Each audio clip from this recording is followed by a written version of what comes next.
So I'm going to talk a little bit about Alzheimer's disease. Basically, Elmar mentioned earlier that dementia is a loss of memory or mental function that can interfere with daily life, and it can be caused by physical changes in the brain. 48 million people have Alzheimer's disease today in the world, which will double or triple in the next 20 or 30 years. So Alzheimer's disease specifically usually starts off with a decay in memory. So a loss of memory is the first symptom of Alzheimer's disease. But even then, that can be detected in one's language. And language is typically the second area of cognitive function which is affected. So these three red regions here on the left temporal lobe are the regions that tend to be affected by Alzheimer's disease fairly early on. The different areas of the brain that are affected by Alzheimer's disease have different linguistic ramifications. So if Broca's area is affected, speech sounds something like this. And what happened to you? Stroke. You had a stroke last year. Yes. What happened? Can you remember what happened?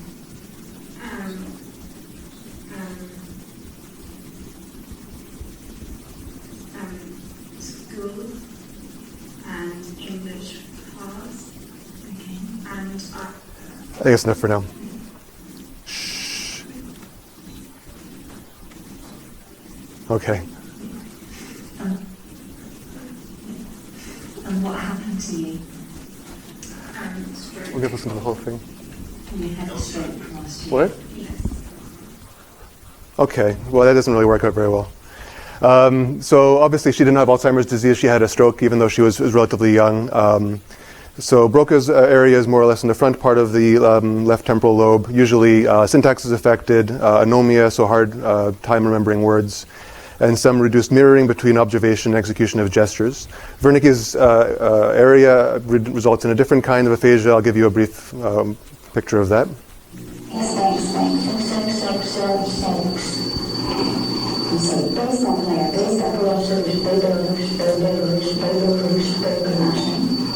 Okay, I think that's enough. So typically, language can change relatively early on. So there's often signs of changes to language even years or decades before people are clinically diagnosed with aphasia or dementia. Typically, there's a battery of tests that people have to go through. So there's the Montreal Cognitive Assessment, the repeated battery of assessment of neuropsychological status. There's geriatric depression scales.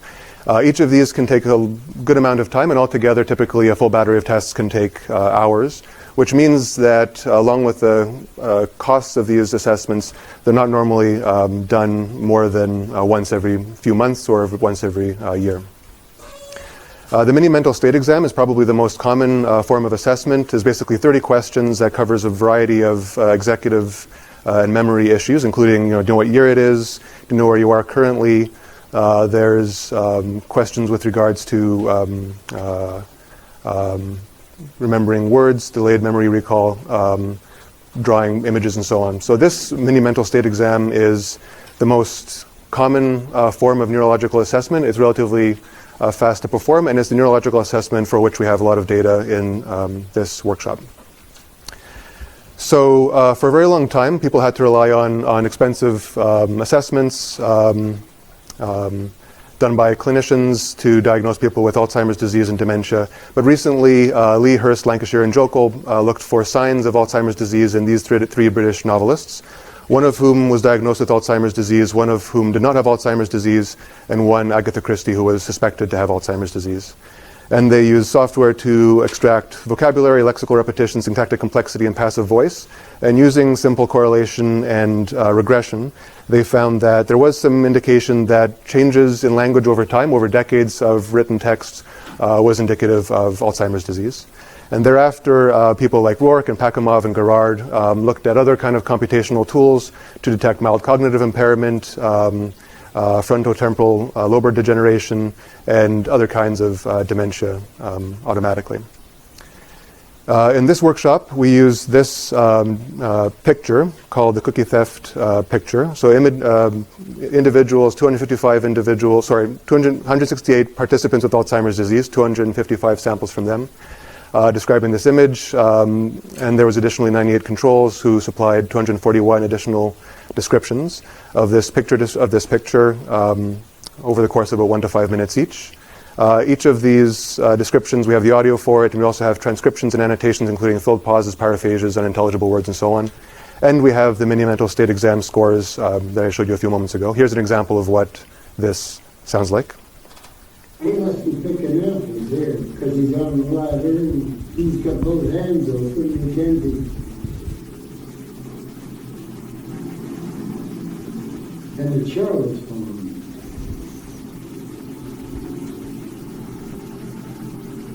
The baby's crying. That's all. So from this data set, in the past we had looked at kind of the kitchen sink of linguistic and acoustic measurements that might be indicative of Alzheimer's disease. So we looked at things like the rate of noun phrases that were determiners and nouns, the number of adverbs, the average length of words, the average frequency of words. So we literally extracted on the order of about 300 different features from these utterances. And recently, we found that there was actually through a factor analysis, there was a clear separation between those features that were indicative of Alzheimer's disease that had to do with semantic information that was not being expressed and syntactic changes also. So there's clear nounish dimensions to the speech of people with Alzheimer's disease, and there's clear verbesque dimensions to individuals with Alzheimer's disease. So this is fine, but in practice, often clinically validated pictures like the cookie theft are not available, or a clinician's not available, so what can we do in those situations? So for this workshop, we acquired 2 new sets of data, one of which is also from the Broad Dementia Bank data set. We have about 112 individuals providing samples of repeating as many animals or foods or S words or F words as you can within a short period of time. And one example sounds like this.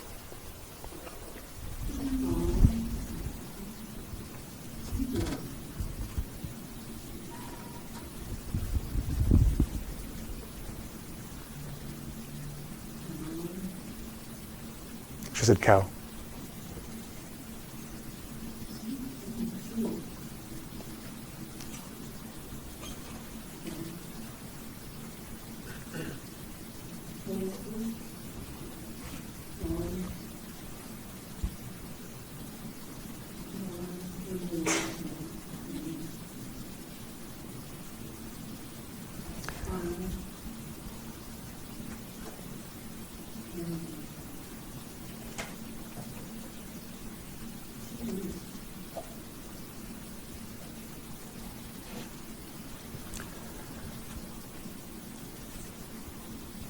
I can't pause on your computer, so I'm going to have to wait.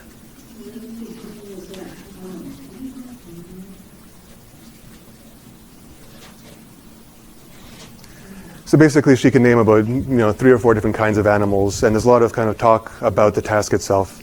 I'm going to talk over this individual. So the second data set we acquired for this workshop was something called Carolina Conversations. So unlike the Dementia Bank data set, in which we have individuals with or without Alzheimer's disease talking to trained clinicians about a particular task, i.e. the description of the cookie theft image, in Carolina Conversations there are a bunch of conversational interviews between individuals with any of 12 chronic diseases, one of which was Alzheimer's disease, and each other. So we have about 20 hours of speech, of conversations between older adults with and without Alzheimer's disease about general topics. So there's a lot of differences in the speech when you're just having a general conversation versus when you're describing a picture. So we wanted to see if there's any differences in the features that were important in those 2 tasks also.